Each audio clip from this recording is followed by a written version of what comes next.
Good evening, YouTube. So, I got laid off. When the rain is blowing in your face. It's a bit surreal. I've never been laid off, and okay, I know. Like, I'm not gonna get any sympathy, and I'm not looking for sympathy. I'm sitting next to a Ferrari. I have a house. I have 2 cars outside. I'm just gonna tell you what's going on with my life and what I'm gonna be doing next. But everyone wants to know first, like, what happened? How did they do it? And blah, blah, blah. If you didn't know, I've been working for this company for about, actually, exactly 4 years. My 4-year anniversary is Friday, December 22nd. So this past Friday, December 14th, I got a text message from the CEO asking me to come to coffee the next morning. So I did. It didn't seem to be concerning. It was, hey, we need to catch up. We haven't chatted in a while. Okay. Immediately, as soon as I saw his face, I knew this wasn't right. Something's not right. Thankfully, he didn't drag it out real far. He told me pretty quickly that he was letting me go, explained that they wanted me to work this week, the week before Christmas, and if I did, then they would pay me out through the rest of the year. So basically, they're giving me about 8 days of severance. Not a whole lot. In the startup world, you expect companies don't always succeed. My career has been pretty lucky. I've been with a lot of startups, and so far none of them have failed, at least not while I've been there. Some have failed after the fact, but this is, and they haven't failed yet, but the reason for my layoff is I'm literally the most expensive person in the company. So I'm just a big red target. You know, fire Dan, we save a bunch of money. Yeah. So that's where I'm at today. It's rough. It's been really rough. Meg and I had a tough weekend. I did enjoy my job. I really put a lot of effort into working for that product. You know, 4 years is a long time to give to a company, and to have them basically give you a kick in the butt. Okay, a kick in the balls, let's be real. It sucks. It's hard. Kind of a reflection of modern society. Companies don't give a shit about people anymore. It's about making money. So where do we go from here? Well, I don't know. Let's talk about that. Let me drink. I'm in the startup world. It's big risk, big reward. Big reward. Yeah, but, I mean, so yeah, you know, there's rewards like a Ferrari if you really get lucky. And I've been lucky, you know, to be fair. Like I said, every company I've worked for before this one has been, if not successful, they were successful at the time. So I can't complain. I can't. Most of the people I know that have been startup junkies have had multiple failures that they've experienced. So it's just, this is a first for me. I've made it this far in my career, and it finally got me. The hard part is that it's December, right? You know, Christmas is literally next week. So no one's hiring. There's not a lot of jobs posted. So I'm not going to get a job for a little while. I'm reaching out to my network, which, hey, any of you know any software jobs, hit me up. If you need a CTO, I'm your guy. Yeah. Normally when a company lays someone off, they give severance and stuff, but because they're laying me off, since they're running out of money, they're trying to do it on a budget, so they're not going to give me any money. Immediately, someone would be like, are you selling the Ferrari? No, we're not selling the Ferrari. Are we going to sell the Jag and Vet? We're not sure yet. That one's a bit open. It depends how the rental car business does. If the rental car business can cover the cars, then we'll keep them. It's not yet. No, Dan doesn't have to sell his Ferrari, even though I'm never gonna make what Dan makes. Because the difference of how society values my career versus his career, I actually have a competitive salary for the mental health industry. There's many people with my salary supporting households. So I'm gonna take care of Dan no matter what, because I love him and he's my best friend.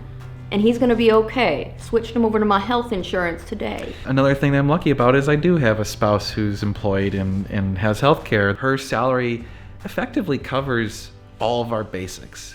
So, like I said, we're not going to be homeless. No, so we have emergency funds just like anybody should who can save up extra money. They should defray some of that and put it into an emergency fund, because this happens. This does happen in Dan's industry, especially. It might not happen as much, I guess, in my industry, but then again, the threshold of pay in my industry is much lower. We have an emergency fund that will cover us, I think, comfortably if we are careful for up to 6 months. Oh, probably more, but it's, we can stretch it. Like that's, this is not the time for us to be going out to dinners and I'm not going to be modifying this car. Yes. I'm not going to be doing any big expenses. We're scaling back all of our costs. And I think we've made good decisions throughout our life. Well, so interesting enough is a bunch of people kept saying, like in the video where she talked about the cost of the Ferrari, they're saying, oh man, you guys should like go live your life the way you want. And this is exactly why we've been kind of cautious. I didn't bring that up. No. But no, they did. Sure. The viewers did. No, but the people who brought that up probably were 21-year-old dudes. It's the same dudes who bring it up who are like, don't let a woman tell you what to do with your money. Right. And it's never been about a woman. It's been about a life partner who loves been about their life partner. Well, part of it is CYA. Right now, I guarantee you, almost all of you, your company probably doesn't really care about you unless you're making them money. And as soon as you're not, or as soon as they have a reason that you shouldn't exist in their company, they will cut you. No one gets pensions. Unless you're at some really great company, they don't even have 401k matches. I've literally not had a 401k match.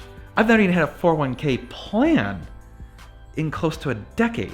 We have to cover our own butts. Yeah. We do our own retirement stuff. We Yeah. do all of our own savings. We do all of our own whatever. I know. One of the funny things I think about is the fact that I love the home I live in, and over time, your viewers have been like, your house is small, and your house...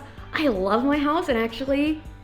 It's one of the reasons we're secure financially is we do not own a huge amount more home than we need. Yeah, we bought in 2006. We've owned this home for 12 years now, and all the home values in Austin have gone up. Our home value has gone up a tremendous amount. Yeah. And we said, screw it. We're staying here because we like the house. We don't need 5,000 square feet. We don't need 2 people. Yeah, there's just me, Meg, and the dog. And so that's part of planning your life such that no matter what, you're gonna be okay. You're buying a home that is easily affordable on one of 2 people's salary. But I can afford our mortgage. I can afford actually all the bills really close. The luxury cars outside, they're gonna need to do some work for themselves. But that's why we have an emergency fund.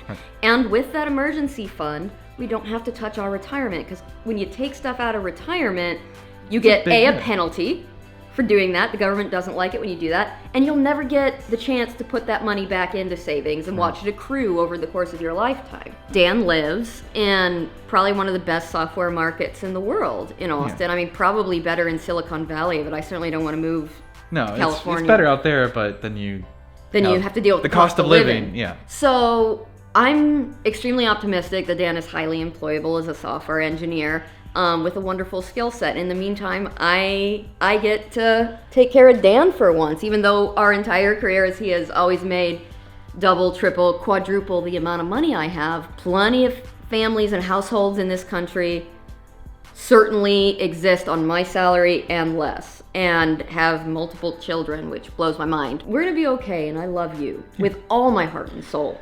Yeah, so, I mean, like I said, the big things that you guys are probably wondering is, No, we're not gonna sell it. He's the Ferrari gonna keep it. Is not on the chopping block. Also, remember, it's a used Ferrari. Right, so it's not actually, I mean, in the scheme of cars, you go out and buy a brand new giant SUV, and it probably costs more than what I'm paying for that. So the YouTube is not going away. In fact, this is making me really consider how to do this better. The YouTube's been a hobby, kind of getting to where it's starting to make real money, and it's making me think, maybe I need to give this some real attention. And it makes you happy. Yeah. It's something where you get to apply multiple strengths, and you are an incredibly creative person, which is why I love you. So here's my thing. I got a 3-year plan for my life.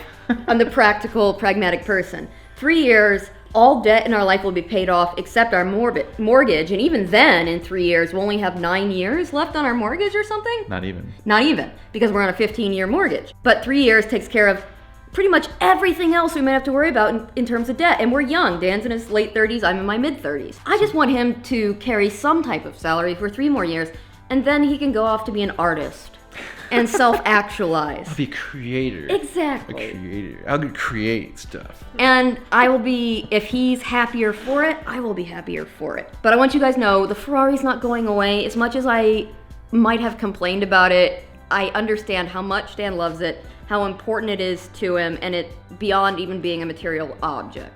So I get that, because I love my husband. So no, we're not going to sell the Ferrari. You know, in 6 months' time, if we need to reevaluate and... Yeah, if I don't have a job in 6 months, the story might change. Yeah, not the Ferrari. Well, though I think the... Oh, for sure, they would be gone. Yeah. If they're not covering their own asses. Yeah, if the rental cars cover themselves, I'm fine with them. I always have been. And I don't want Dan to sell his Ferrari. I love Dan dearly, and I've got Dan. For as much as I can, got Dan. Some of this, as a human being, he's gonna work through himself, and I can't take any part in that, but he's gonna be fine.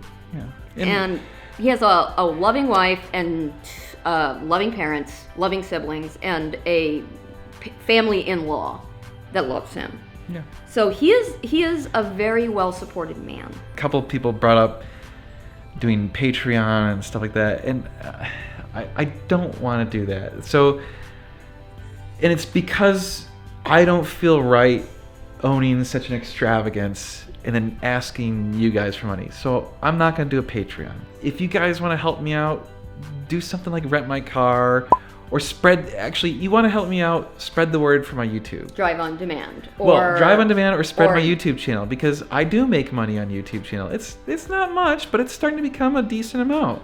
And if the channel gets big enough, then maybe it'd be enough to pay for a bunch of shit. You spread the word, I get more money that way, and it's not on your dime. So I feel better about that. Like, I don't want to take your guys' money. I'd rather take some company's money. Sounds terrible, but it's true.